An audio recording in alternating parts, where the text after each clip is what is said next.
పత్తి గారి సవాల్తో నేను ఏకీభవిస్తున్నా.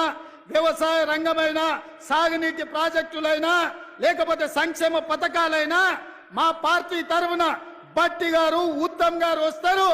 హరీష్, కేసీఆర్ ఎవడెవడు వస్తాడో, లేకపోతే బామార్తులు బిల్లా రంగాలు వస్తారో, ఏ సెంటర్ అయినా, ఏ చౌరస్తైనా, అమరవీరుల స్తూపమైన మే సిద్ధం.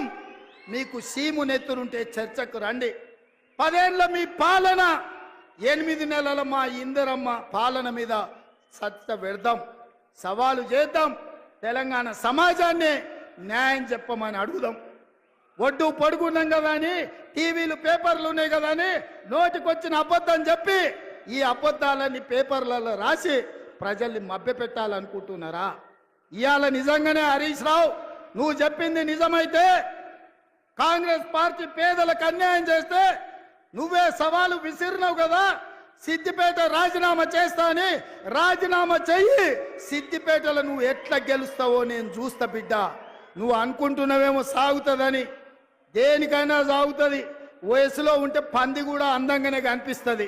అధికారం ఉంటే నీలాకటోళ్ళకు నీళ్ళు కూడా అట్లనే ఉంటుంది. ఇవాళ అధికారం పోయింది కదా, ఇప్పుడు తెలుస్తుంది నీకు నొప్పేందో, పేద ప్రజల కష్టాలేందో.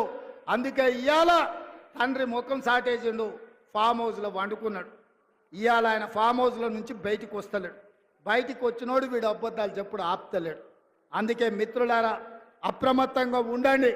అయ్యో పాపం అని సానుభూతి చూస్తారా అంటే నాగుపాముకు నాగుకు పాలు పోసినట్టే అవుతుంది బీఆర్ఎస్ సోనిగిన మళ్ళీ దగ్గరికి రానిస్తే. అందుకే ఈరోజు ఇంత మంచి కార్యక్రమం ఇవాళ